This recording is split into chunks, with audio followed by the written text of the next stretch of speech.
앞에 우리에게 향하신 여호와의 인자하심은 가사가 워낙 똑같아서 그냥 그건 넘어가고 찬송과 같이 한번 묵상해 보겠습니다. 내 영혼아 찬양하라 주님 앞에 엎드려 구속하신 넓은 은혜 높이 찬양하여라. 할렐루야 할렐루야 영원하신 하나님, 환난 중에 성도들을 구원하여 주셨네. 노하심은 더디하고 인자하심 넘치니 할렐루야 할렐루야 신실하신 하나님, 우리 약함 아시는 주 항상 지켜주시고 인자하신 그 손으로 보호하여 주시니 할렐루야 할렐루야 자비하신 하나님, 천사들아 우리와 함께 주께 찬양 드리세. 성도들아 모두 모여 주께 경배하여라. 할렐루야 할렐루야 은혜로우신 하나님, 아멘. 오늘 시편은 구약입니다. 하지만 오늘 찬양은 예수 그리스도를 얘기하고 있습니다. 예수 그리스도를 찬양하고 있는데 그것이 하나님 찬양하고 통한다는 것이 놀랍지 않습니까? 시편에서 시편 117편 1절 이따 9절을 보겠지만은 너희 모든 나라들아 여호와를 찬양하며 너희 모든 백성들아 그를 찬송할지어다. 시편 117편 놀라움을 모르시겠습니까? 혹시 왜 놀랍죠? 이스라엘고 작은 나라에 적은 왕 다윗, 뭐 우리한테는 신앙의 용장이지만 당시 이스라엘은 작은 나라예요. 그 나라의 왕이 이런 찬양을 합니다. 너희 모든 나라들아 여호와를 찬양하며 너희 모든 백성들아 그를 찬송할지어다. 전 세계의 모든 백성들을 노래하고 있습니다. 어떻게 이게 가능할까요? 그 작은 나라에, 그 당시에는 민족적인 하나님이시잖아요. 아직 전 세계에 알려지지 않으셨기 때문에 이스라엘이라는 그 작은 나라의 하나님이신데 그 하나님을 찬양하는데 너희 모든 나라들아, 너희 모든 백성들아 이렇게 얘기하고 있거든요. 놀랍지 않습니까? 예를 들자면 우리 대한민국에서 신을 섬기고 있는데 그 신을 온 세상 만민들이 찬양할 것이라고 그렇게 주장할 수 있을까요? 어. 중국 사람들이 콧방귀를 꼈겠죠. 말도 안 된다. 이집트와 애국과 그 모든 그 옆에 있는 큰 나라들이 콧방귀를 꼈겠죠. 그런데 그것이 실현됐습니다. 실현됐잖아요. 누가 하셨죠? 예수님이 하셨어요. 예수님이 오셔서 전 세계 만방을 향해서 하나님을 소개하고 선포하셨죠. 시편의 이 저자는 이 찬양을 하면서 실제로 이 찬양이 구절 구절 그대로 다 이루어질 것을 상상할 수 있었을까요? 그 점에서 저는 하나님의 놀라운 섭리를 경험하면서 또한 정말 대단하시구나. 예수님께서 정말 대단한 일을 하셨구나.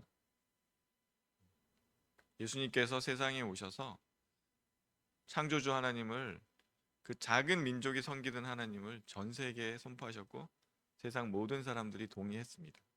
놀랍죠? 우리는, 제가 거듭거듭 말씀드리지만 우리는 증인이에요. 시편의 저자는 긴가민가 했을지 모르겠어요. 실감하기가 어렵거든요. 그 작은 나라의 하나님이 전 세상에, 전 세계 사람들, 모든 사람들이 찬양하는 하나님이 되리라고는 이 시를 지으면서 물론 그런 믿음과 확신 가운데 했겠지만 실제로 이루어지는 것은 확인하지 못했습니다. 우리는 확인하고 있습니다. 그래서 이 시편 117편 1절과 118편 7절은 결국 예수 그리스도께서 얼마나 위대하신 분인가를 또한 알려주는 구절이라고 생각합니다. 그래서 1절에 보면은 구속하신 넓은 은혜는 역시 하나님께도 해당하지만 예수 그리스도에게도 해당하죠. 하나님이 구속을 선포하셨고 예수님이 실천하셨거든요. 그래서 1절은 하나님을 찬양하는 것이면서 또한 우리 구주 예수 그리스도를 찬양하는 것입니다. 그래서 하나님과 예수 그리스도는 거의 같은 일을 하셨죠. 하나님이 선포하셨고 예수님이 실천하여 실제로 이루셨습니다. 그래서 이렇게 혼재되어서 하나님과 예수 그리스도의 그 사역이 같이 언급되고 있는 것이 타당하다. 저는 그렇게 말씀드리고 싶습니다. 2절에 보면은 환난 중에 성도들을 구원하여 주신 것은 구약에서 역사로 증명되고 있고 또 신약의 역사에서도 증명되고 있는 바입니다. 노하심은 더디하고 인자하심이 넘치는 하나님에 대해서 2절에서 찬양하고 있습니다. 3절에서는 우리 약함을 아신다고 하셨습니다. 하나님도 아시고 주 예수님은 오셔서 우리 인간의 몸을 입고 오셨기 때문에 더 우리의 약함을 잘 알고 계십니다. 그래서 우리를 더 잘 보호하여 주신다고 찬양하고 있습니다. 그리고 4절은 이제 우리만 찬양하는 것이 아니고 천군 천사들까지 다 모여서 하나님을 찬양드리자 이렇게 얘기하고 있습니다. 찬양이며 예언, 우리 시편 117편 1절로 2절 같이 한번 읽어보겠습니다. 너희 모든 나라들아 여호와를 찬양하며 너희 모든 백성들아 그를 찬송할지어다. 우리에게 향하신 여호와의 인자하심이 크시고 여호와의 진실하심이 영원하미로다. 할렐루야. 아멘. 이 시편은 시편 중에서 가장 짧은 시편입니다. 그렇지만 이 시편 두 구절은 시편 전체를 관통하는 주제를 찬양하고 있습니다. 어쩌면 이 짧은 두 구절로 된 시편이 시편 전체를 대표한다고 말할 수도 있겠습니다. 시편 기자는 기쁨에 겨워서 찬송을 하고 있습니다. 그래서 외칩니다. 여호와를 찬양, 너희 모든 나라들아 여호와를 찬양하며 너희 모든 백성들아 그를 찬송할지어다. 그렇게 확신에 차서 얘기하고 있습니다. 이스라엘이라는 정말 코딱지만한 나라에 앉아서 세상 모든 나라들을 향해서 이렇게 감격에 겨워서 외치고 있습니다. 이것은 기원이면서 예언이기도 합니다. 당연하게 명령조로 얘기하고 있죠. 찬양할지어다 찬양하며 당연하고 이미 벌어진 일처럼 하고 있습니다. 이것은 예언적 확신입니다.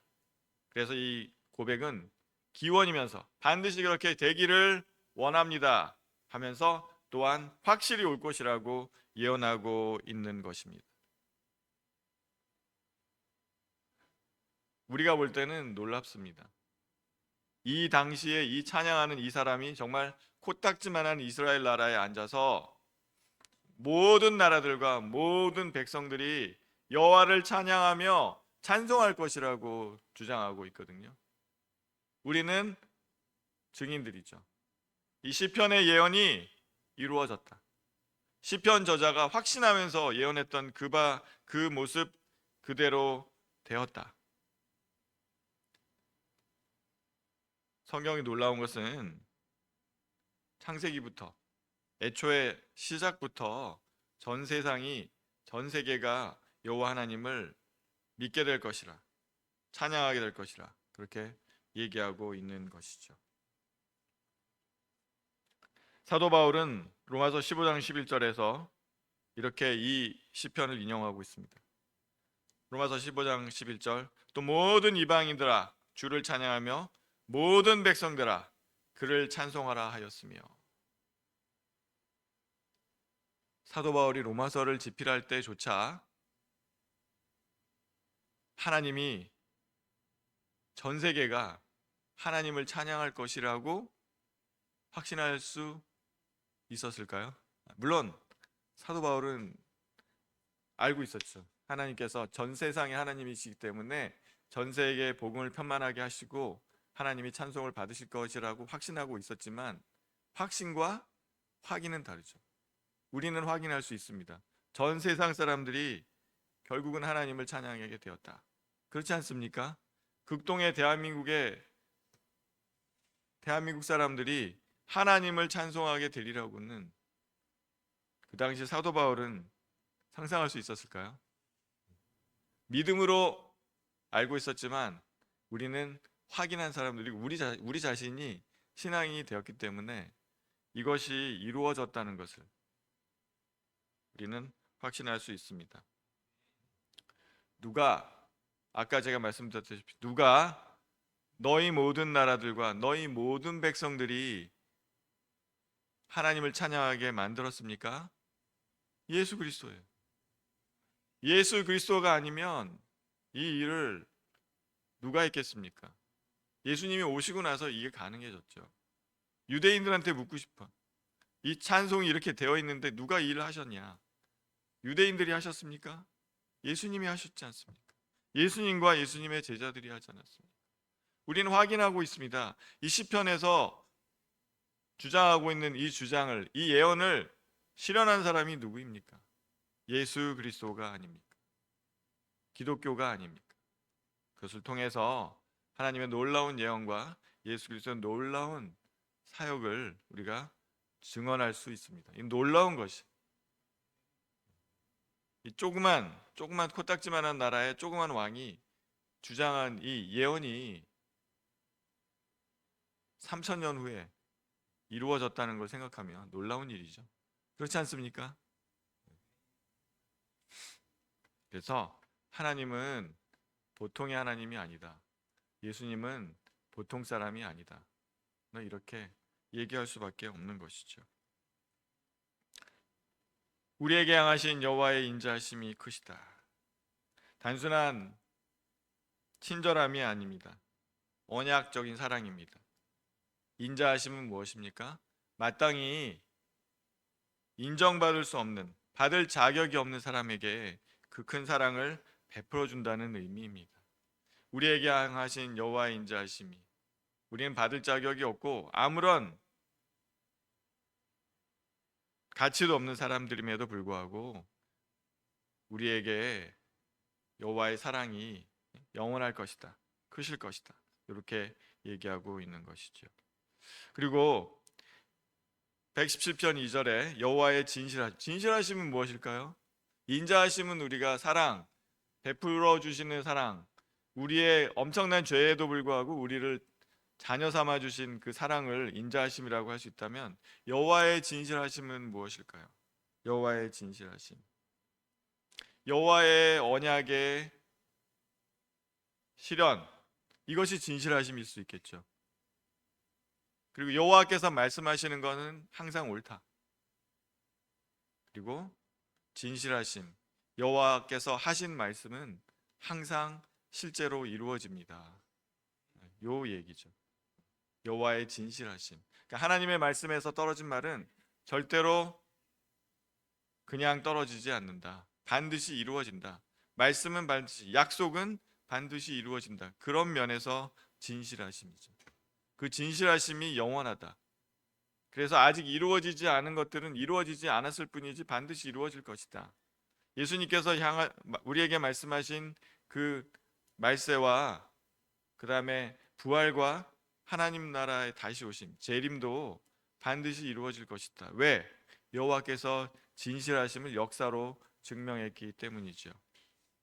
117편 1절을 우리는 증언할 수 있습니다. 모든 나라들이 여호와를 찬양하며 모든 백성들이 그를 찬송합니다. 그 이스라엘 코딱지만한 나라의 그 하나님을 극동의 대한민국에서 찬양하고 있습니다. 극동까지 왔습니다. 전 세계가 하나님을 찬양하고 있습니다. 우리는 확인하고 있습니다. 그 부분에서 여호와의 진실하심, 이루어지지 않을 것 같은 지역신 같은 여호와 하나님께서 전 세상의 찬양을 받는다는 그 부분에서 여호와의 말씀은 진실하시다. 그의 말씀은 반드시 이루어진다. 이런 것을 볼 수가 있는 것이죠. 요한복음 1장 14절에도 이렇게 얘기하고 있습니다. 말씀이 육신이 되어 우리 가운데 거하심에 우리가 그 영광을 보니 아버지의 독생자의 영광이요 은혜와 진리가 충만하더라. 여기서 얘기하는 은혜와 진리, 인자하심과 진실하심을 요한복음 1장 14절에서도 같이 은혜와 진리라고 얘기하고 있습니다. 그 하나님이 요한이 증언합니다. 그 하나님이 우리 가운데 오셨는데 그분에게도 은혜와 진리가 충만했다. 같은 하나님이다. 이런 고백을 하시는 것이죠. 여호와께 감사하라. 우리 같이 한번 읽어보겠습니다. 여호와께 감사하라. 그는 선하시며 그의 인자하심이 영원함이로다. 이제 이스라엘은 말하기를 그의 인자하심이 영원하다 할지로다. 이제 아론의 집은 말하기를 그의 인자하심이 영원하다 할지로다. 이제 여호와를 경외하는 자는 말하기를 그의 인자하심이 영원하다 할지로다. 아멘. 여기 118편 1절에 여호와께 감사하라. 그는 선하시며 그의 인자하심이 영원함이로다. 이렇게 선창이 되어 있고요. 그 주제를 세 계층의 사람들이 같이 얘기하고 있다고 얘기하고 있습니다. 118편 2절은 이스라엘, 믿음의 사람들이 말하기를 그의 인자하심이 영원하다. 그때 구약 당시의 이스라엘을 얘기합니다. 그 다음에 118편 3절에는 아론의 집은 말하기를, 제사장들이 말하기를 그의 인자하심이 영원하다. 이렇게 얘기한다고 얘기하고 있습니다. 그 다음에 핵심은 우리가 눈여겨볼 것은 시편 118편 4절, 이제 여호와를 경외하는 자는 말하기를 그의 인자하심이 영원하다 할지로다. 여호와를 경외하는 자는 어떤 사람들입니까? 이스라엘에 여호와를 경외하는 자라고 불리는 이방 사람들이 있었어요. 그 사람들, 그러니까 여호와를 경외하는 이스라엘에 살고 있는 이방 사람들을 뭐라고 불렀냐면 여호와를 경외하는 자, 그렇게 불렀거든요. 이 여호와를 경외하는 자는 전 세계 이방을 대표하는 사람들입니다. 그래서 뭐라고 여기서도 예언을 하고 있는 겁니까? 이스라엘이 말할 것이다. 그의 인자하심이 영원하다. 이스라엘이 그렇게 말하는 건 당연하죠. 아론의 집이 말할 것이다. 제사장들이 하나님의 인자하심이 영원하다 한다는 것은 그것도 당연한 겁니다. 그런데 이제 여호와를 경외하는 자, 이방 사람들도 하나님의 인자하심이 영원하다 할지로다. 이것은 예언이죠. 실제로 그렇게 하고 있지만 이방을 대표하는 여호와를 경외하는 자들이 이렇게 말할 것이다. 이것도 엄청난 예언입니다. 그래서 시편은 찬양이기도 하면서 예언이기도 하죠. 시편 118편 4절은 결국 전 세계 사람들이 영원하다, 하나님의 인자하심이 영원하다 이렇게 말할 것이라고 얘기하고 있는 것이죠. 그러니까 117편 2절을 다시 반복하고 있는 겁니다. 117편의 2절이 다시 구체적으로 이렇게 실현될 것이라고 말을 하고 있습니다. 그리고 실제로 실현이 되었습니다. 이 지점에서 놀라움을 금할 수 없죠. 정말로 그렇게 되었네? 이스라엘을 이끄는 종교 지도자들, 제사장들의 말과 그리고 이방 사람들까지도 여호와의 인자하심이 영원하다 할 것이다. 여기서 예수 그리스도를 빼면 이 일이 이루어졌다는 것을 말할 수가 없습니다. 여호와께서 예수 그리스도가 왜 구세주인지 여기에 바로 나타납니다. 이방 사람들이 이렇게 얘기하게 된 것은 예수 그리스도 때문이거든요. 예수 그리스도는 하나님이 인정하신 구세주이다. 요거를 우리는 확인할 수 있습니다. 시편 118편 5절로 7절을 같이 한번 읽어보겠습니다. 내가 고통 중에 여호와께 부르짖었더니 여호와께서 응답하시고 나를 넓은 곳에 세우셨다다. 여호와는 내 편이시라. 내가 두려워하지 아니하리니 사람이 내게 어찌할까. 여호와께서 내 편이 되사 나를 돕는 자들 중에 계시니 그러므로 나를 미워하는 자들에게 보응하는 것을 내가 보리로다. 아멘. 자, 여기 118편 5절에 보면은 고통 중에 여호와께 부르짖었더니 여호와께서 응답하시고 나를 넓은 곳에 세우셨도다. 이건 무슨 말이겠습니까? 고통 중에 계셨다. 이 고통이란 말이 히브리어로 보면은 쪼이다, 압박하다는 거죠. 그러니까 내 목을 쪼이는 그런 고통을 얘기하고 있습니다. 나는 내 목이 조이는 그 고통 중에서 여호와께 부르짖었습니다. 그러니까 얼마나 큰 고통입니까? 거의 생명이 경각에 달린 그런 고통 중에 나는 여호와께 부르짖었다 이렇게 얘기하는 거죠. 여러분 장난으로 혹시 목졸림 당해 보셨습니까?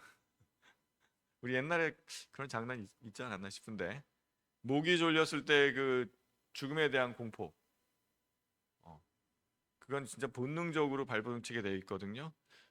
우리는 그러한 고통에 빠져서 여호와께 부르짖으면 여호와께서 그 목졸림을 풀어주신다.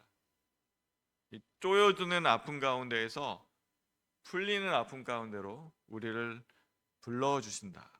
이렇게 얘기하고 있는 거죠. 그러니까 그 목을 조이는 숨통을 조이는 그 심각한 고통 중에서 여호와를 부르짖으면 여호와께서는 우리를 응답하셔서 그 목조임을 풀어주신다. 목을 매는 듯한 그런 아픔 가운데 내가 부르짖었더니 여호와께서 내 목줄을 풀어주시고 내 호흡을 자유롭게 만들어 주신다. 이런 뜻이죠. 고통 중에 나의 목을 조르는다. 이것을 맷자르라고 한다고 합니다. 그런데 이집트가 미츠라임이라고 하거든요. 그러니까 그 우리의 목을 조이는 것은 세상의 세력입니다. 하나님의 세력이 아니라 세상 세력에 의해서 우리의 목은 조여지는데 여호와께서 그 목을 풀어 주신다. 그렇게 118편에서 찬양을 하고 있는 것이죠. 나를 넓은 곳에 내 목이 조여지는 그 아픔에서 해결을 해 주신다. 이러한 찬양인 것이죠. 그래서 이 118편 이 찬양을 고통 가운데 있던 많은 신앙인들이 이것을 찬양으로 불렀다고 합니다. 특별히 그 여왕 마구라고 혹시 보셨나요? 영화 있지 않았습니까? 여왕 마구. 1572년 8월에 프랑스 역사상에 이제 가장 심각한 학살이 있었는데 위그노들을 카톨릭 세력이 그 왕창 죽였거든요. 그 몇만 명을 죽였는데 그때 이 118편을 찬양을 부르면서 끌려갔다고 합니다. 118편 6절을 보면은 여호와는 내 편이시라 내가 두려워하지 아니하리니. 여호와는 내 편이다. 여호와의 하나님께서 편애하신다는 말일까요? 그 하나님은 자기를 찬양하는 사람들을 편애하고, 편애라는 것이 무엇입니까? 내 편을 살리고 다른 편을 죽이는 것을 편애라고 할 수 있겠죠. 그런 뜻일까요? 우리는 그렇게 하기를 원하시지만 역사적으로 보면 하나님께서는 작은 한 사람을 택하셔서 그 한 사람을 통해서 다수를 구원하십니다. 그런 면에서 내 편이다. 여호와 하나님의 편에는 다수를 버리는 것이 아니고 그 한 사람을 택하여 하나님께서 다수를 구원하시는 데 사용하신다. 그렇게 볼 수 있죠. 그러면 여호와는 내 편이시라는 그 하나님의 편에도 공평한 편애라는 것을 말씀드리고 싶습니다. 여호와는 사랑은 편애죠.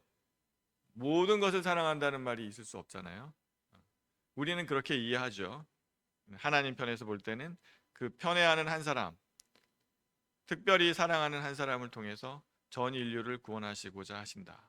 그래서 여호와의 편에는 공평하시면서 의롭다, 이렇게 말씀하실 수 있는 겁니다. 여호와께서 내 편이 되사 나를 돕는 자들 중에 계시니 그러므로 나를 미워하는 자들에게 보응하시는 것을 내가 보리로다. 저는 이 말씀을 보면서 열왕기하 6장 17절이 생각났습니다. 아람 사람의 침략을 받아서 성이 포위됐을 때 사환이 부들부들 떨 때 엘리사가 사환을 위해서 기도합니다. 영적인 눈을 떠서 하나님의 역사를 보게 하는데 그때 어땠습니까? 불말과 불병거가 성읍을 에워싸고 있어가지고 아람 사람들이 침략하지를 못하는 그런 장면이 보입니다. 이것과 관련된 예화가 있는데 존 패튼이란 스코틀랜드 출신 선교사가 있었다고 합니다. 그가 이제 남태평양에 가서 원시 부족을 선교하는데 굉장히 위험하잖아요. 하루는 원시 부족들이 이 존 패튼이라는 이 선교사님을 죽이기 위해서 작정을 하고 덤벼들었답니다. 그럼 어떻게 하겠어요? 자기는 홀몸인데 기도할 수밖에 없었다고 하는데 그 부족들이 그 포위를 풀고 그냥 갔다는 거예요. 어? 놀라운 일이죠. 그 다음에 물어봤더니 엘리사의 그 기적과 같이 당신을 우리가 죽이려고 포위를 했을 때 당신의 집을 감싸고 있는 우리가 불말과 불병거를 보았다, 이런 말을 했다는 거예요. 그래서 저는 엘리사의 그 얘기에 나오는 불말과 불병거는 영원히 반복되고 지속되는 것이 아닌가, 하나님의 보호하심이 우리 가운데 계속되고 있는 것이 아닌가 하는 생각을 하게 되었습니다. 그래서 시편 118편 7절에 이렇게 얘기합니다. 이렇게 찬양하고 있습니다. 나를 미워하는 자들에게 보응하시는 것을 내가 보리로다. 하나님이 나를 도와주고 계시니 나는 하나님께서 갚으시는 것, 나를 보호하시는 것을 보게 될 것이다. 이렇게 찬양하고 있습니다. 우리의 삶 가운데에서도 이렇게 여호와의 보호하심과 함께하심이 늘 함께하시기를 간절히 기원합니다. 아멘. 찬양하겠습니다. 죄송합니다.